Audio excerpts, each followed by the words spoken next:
আমরা তো মাসি ভাত করছি, তাই আমরা মাসির বাড়িতে কোনো ছেলে নেই, মানে ছেলে নেই বা কনসেপ্ট পাল্টানো দরকার, মামা ভাত কেন হবে? আমরা মানে আমি আর রিকা দুজনে মিলে মানে আমাদের বোনের ছেলের মুখে প্রসাদ দেবো, তাই জন্য মাসি ভাত করছি। তো এখন রান্নাবান্না হচ্ছে, তোমরা শুনতে পাচ্ছ ওখানে রান্নাবান্না হচ্ছে, তাহলে রান্নাবান্না দেখিয়ে দিই। এখানে চলছে কৃষুর মাসি ভাতের রান্না বান্না। এই যে দেখো এখানে সব অ্যারেঞ্জমেন্ট হচ্ছে, রান্না বান্না সব কিছু দেখো। তারপরে চলে আসলাম ঘর সাজাতে, কিভাবে সাজাবো, কি ডেকোরেশন করব, কিছুই মাথায় আসলো না। একবার এরকম একবার ওরকম কত কিছু করেই না সাজাচ্ছিলাম। দিনকে আমি প্রচন্ড ব্যস্ত ছিলাম, তাই ঠিক করে হলুদ কোটার ভিডিওটা তোলাই হয়নি। এখানে হলুদ, নিম পাতা, সর্ষে দিয়ে হলুদ বাটা চলছে, আর তিনজন এও মিলেই এটা করতে হয়। তো আমি এখানে কুটছিলাম আর আমাকে তিনজন ধরেছিল। দিদি খুব ভালো করে বেটে দিচ্ছিল, যাকে আমি ক্যামেরাটা ধরতে বসলাম সেই ক্যামেরা পার্সন ঠিক মতো ক্যামেরাটাই ধরতে পারিনি, তার জন্য পুরোটা ঠিক মতো ওঠেনি। ফুটবাটা সম্পন্ন হয়ে গেছে, আমার একটা কাঁসার বাটিতেও তুলে নিয়েছি। দেখো স্নান করানো হচ্ছে, শিল্পীর ছেলেকে বসানো হবে। পুটু তুমি সরে যাও, পুটু তোমার এখানে কোনো জায়গা নেই, একটু সরো। আচ্ছা ফ্যানটা কেন চালিয়েছি? গরমে ইয়ে পড়ে যাচ্ছে।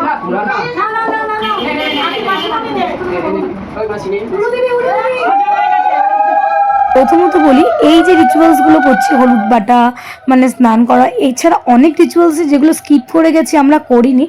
এটা হচ্ছে আমার বাপের বাড়ির রিচুয়ালস। আমার অনেকের মনে হতে পারে বাপের বাড়ির রিচুয়ালস গুলো এই বাড়িতে কেন, তোমাদের তো বিয়ে হয়ে গেছে। হ্যাঁ, আমাদের বিয়ে হয়ে গেছে, এটা ঠিক কথা। ছোটো থেকে যে জিনিসগুলো আমি দেখেছি, দেখে দেখে বড় হয়েছি, শিখেছি, সেগুলো তো ভুলতে পারি না, বা আমার শিক্ষাও ভুলতে পারি না। তাই জন্য আমার মনে হলো ওই রিচুয়ালসগুলো যদি এই বাড়িতেও করা হয় তাহলে ক্ষতিটা কি হবে। আর এগুলো তো প্রত্যেকটাই শুভ জিনিস, শুভভাবেই করা রয়েছে, এখানে তো অশুভের কিছু নেই, তাহলে করা যেতেই পারে।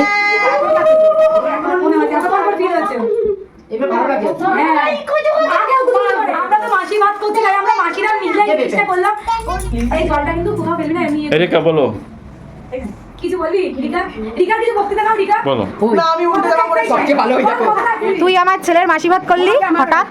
এই কারণে করলাম যে আমাদের বাড়িতে কোনো ছেলে নেই, মানে ছেলে নেই বলতে হচ্ছে আমার কাকার ঘরেও, মানে ওর যে ছেলে পেয়েছে কাকার ঘরেও কোনো ছেলে নেই, আমাদের ঘরেও কোনো মানে দাদা ভাই নেই, আর হচ্ছে আমার যে পিসি তার ঘরেও কোনো ছেলে নেই, তো সবার ঘরেই মেয়ে। তো তাই ঠিক করলাম ঠিক আছে আমরা ছোট করে হলো আমরা মাসি ভাত দেবো। আর রিতার আমার এটা প্ল্যান, আমি বলিনি, খুব ছোট্ট করে মাসি ভাতটা দিলাম, কারণ আমাদের মনে কনসেপ্ট পাল্টানো দরকার, মামা ভাত কেন হবে? মাসি ভাতটাও তো হওয়া উচিত। আমার মনে হয় যে সবসময় বইতে ছেলেদের হয় কেন, মেয়েদেরও হওয়া উচিত। পুজো আচ্ছা সবসময়, এখন যদিও বা হয়, পুরোহিত থেকে কেন পুজো করা হবে, মেয়ে পুরোহিত কেন ডাকা হবে না, এগুলো আমার ধারণা হয়, আমার মনে হয়। তাই আমার মনে হলো যে এই মাসি ভাতটাও হওয়া উচিত, তাই আমি করেছি। এটা যদি আমার এখানে কোনো ভুল ভ্রান্তি হয়ে থাকে তোমরা আমাকে অবশ্যই বলবে, আর যদি ঠিক হয়ে থাকে সেটাও বলবে। কুলো ঠিকঠাক সাজাচ্ছিলাম, কারণ কিছুটা ইনকমপ্লিট ছিল, সেটাই ঠিক করছিলাম। আর কুলোর দিকে লক্ষ্য করলে দেখবে আমার কুলোর মধ্যে কিন্তু এক ফানা কলার নেই, কারণ আমার বাড়িতে এই ফানা দেওয়ার নিয়মটাই নেই। আমার এটা হচ্ছে কুলো, যে আমের গড়লোকটা, ওখানে আমি ধান দিয়ে রাখবো, ধান দুপুর দিয়ে। চলো, কুলোটা ধরিয়ে রাখার সময় দেখলাম খাবার অলরেডি চলে এসছে, আর খাবার সাজাবার ওই জায়গাটাতে আমরা ঠিক করলাম একটু ফুল দিয়ে সাজাবো, তাহলে দেখতেও ভালো লাগবে। তো সেই মতো কিছু ফুল টুল আমি এনেছিলাম, গাঁদা ফুল, বেলি ফুল, সেগুলোই সেট করছিলাম আর সাজাচ্ছিলাম যাতে দেখতে বেশ ভালো লাগে। মোটামুটি সাজানো কমপ্লিট হয়ে গেছে, তো চলো এবার বেবিটাকে নিয়ে আসা যাক।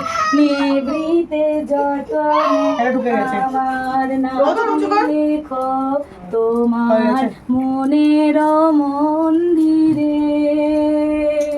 পাঞ্জাবি পড়াতে গিয়ে খুব কান্নাকাটি করছিল, কিছুতেই পড়তে চাইছিল না, তাই আমি গান গিয়ে ওকে পড়ছিলাম। আর আমাদের বেবিটা গান শুনতে কিন্তু খুব ভালোবাসে। হাসি হাসি হচ্ছে, হাসি হাসি।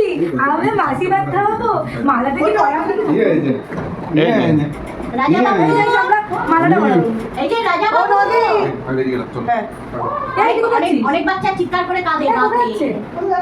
চলো তোমাদের বাইরের ডেকোরেশনটা একটু দেখিয়ে দিই, কেমন হলো কমেন্টে একটু বলো আমাদেরকে। আমরা এটা নিজেরাই সাজিয়েছি, প্রথমে ভেবেছিলাম লোক দিয়ে করব, কিন্তু পরে মনে হলো নিজেরা সাজিয়ে দেখি না পারি কিনা। এই আগের দিন এরকম বেলুনের একটা গেট তৈরি করে রেখেছিলাম। ওকে মাঝখানটাতে বসাই। মার কি হলো? আমার রিকা টাকা এখানে ছবি ছবি তো নিতে পারিনি।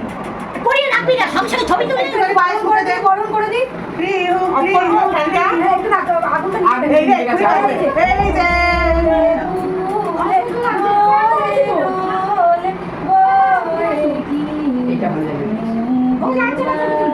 একটু আসো।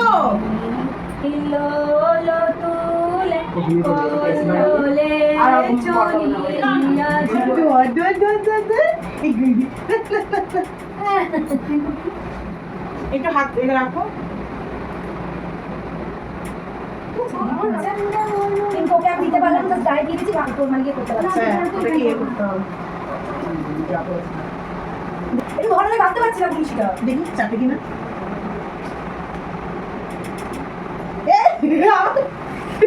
ধরেছিস ধরেছিস ধরেছিস ধরেছিস এই খাওয়া এবার উলু দে।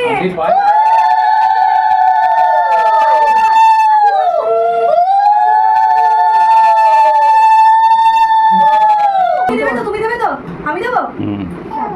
ধরেছি। এই আমার ওটা কই? কোনটা দেখেছো? এই তো, করিয়ে দে। ওই ওটা প্যান্ট না ধুতি রে ছাড় দুদি ওখানে বসো বসো বসো বসো রিকামানি পাশে পাশে না তুমি কোলে বসো রিকামানি কোলে হ্যাঁ রিকামানি কোলে বসো, কোলে বসো। চলে আসো। চল। এই নাও এই নাও, এই নাও এই নাও মা! খুলে দাও, খুলে দে। এই নাও, তুমি এইটা নিয়ে তুমি খেলো হ্যাঁ, খেলো খেলো খেলো। এই নাও, এই নাও। মিষ্টি তো কিছু জানে না কি জিনিস, এই প্রথম খেলে বোধ হয়। দেবো না, একটাই খুব ওই সেটা করা যাবে। ব্যাস। আরে ওর ব্যাস। মন্ডটা একটু দেখি হ্যাঁ, আচ্ছা দিস না তোর মুখে এটা করে দিলাম। একটু তো ওকে কোলে নিয়ে আমার আমার আর ওর একটা ছবি তুলে দাও, আমার আর অনেক বাবা। কে কৃষু সোনাকে আশীর্বাদ করছে, চলো একবার দেখিয়ে দিই। হবে না, টুটুর থেকে একাটি ওপর দিয়ে যাবে। আগে ওর ওকে এটা কি হিসাবে দিচ্ছ? কতদিন পড়া করে না। কি লোক এই দেখো, এই দেখো, এই দেখো। তাড়াতাড়ি আসো। মনে করে এটা থেকে বলেছি আসো, তোমাকে গিফট দেব আশীর্বাদ করে। তোমাকে দেবো তো, তোমাকে দেবো। এদিকে ও আসো। একটা লুঙ্গি পর তুই একটা লুঙ্গি পরে আয়। টুটু আশীর্বাদ কর একটু। হ্যাঁ। এই যে, কি সুন্দর। আরে এখানে বের করিস না। আরে পরে বের করবি। দাঁড়া। শিখতে একটু ওই কমে মা কোথায়? এই সোনাটা আমার সোনাটা। এতক্ষণ অন্য ছিল না কি জানি, শিবলি গরম গরম করলো। কি? এবার আশীর্বাদ করো দামদুপো দিয়ে। চুপ করে আছে।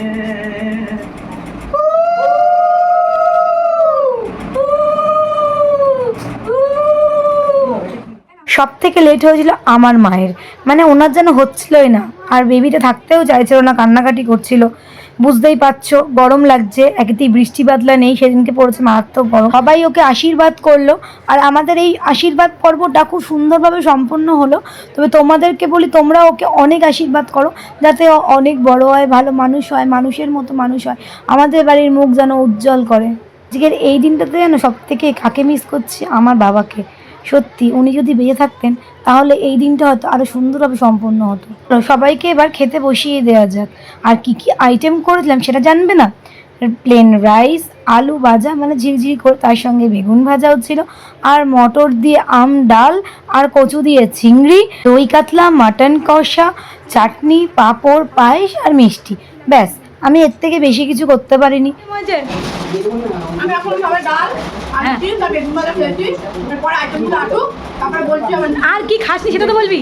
ঠিক আছে, তুমি আমাকে দাও। ও কচু চিংড়ি খাইনি তারপর খাবার করা হচ্ছে তাই আমি ভয় আর খাইনি যে আমার গলা করে চিংড়ি মাছ খেতে পারতো দিদি মাছি চাইলে কি হ্যাঁ ডাল, কচু পাতা, কচু পাতা ভালো হয়েছে, খুব সুন্দর। ভালো হয়েছে। হ্যাঁ ওটা ওই শীতটা ফেলেনি দেখেই অবস্থা। এই যে আমি কচুটা দুবার নিয়েছি, এত ভালো হয়েছে খেতে। এটা কিন্তু আমি রান্নাটা করেছি, আমি কিন্তু কাউকে দিয়ে রান্নাটা করিনি। নেক্সট টাইম আমি আবারও করবো, আমি শীত ফেলে করবো। এই যে আমরা সবাই খেতে বসেছি এখন। হ্যাঁ এটা ঠিক আছে খেয়েছিস পায়েস, আমরা খাইনি। এক বাটি গানে ভরে দিই এগুলো না করে যায় আরে না না দাঁড়াও না, দেবে কি খাবে না কেন? এই ব্যাপারটা বলছে আমাকে নাই যে আজকে মোটের উপরে অনুষ্ঠান সত্যি খুব ভালো হয়েছে, ভালো লেগেছে। তো এটাই হচ্ছে আনন্দ, অল্প করে ছোট করে হলো, আনন্দটা কম কিন্তু আনন্দটা অনেক বেশি। তাই হোক, আমাদের অনুষ্ঠানটা কিন্তু মোটের উপর সত্যিই ভালো হয়েছে। তো আর বেশি কথা বাড়াবো না, আমি একটু রেস্ট নিয়ে নিচ্ছি। সারাদিনে খাটাখাটির পর মনে হচ্ছে একটু ঘুমোতে পারলে ভালো হয়, এরকম একটা ব্যাপার। যাই হোক, ভিডিওটা ভালো লাগলে লাইক করো, শেয়ার করো, কমেন্ট করো। তাহলে আজকের মতো আসি, টাটা।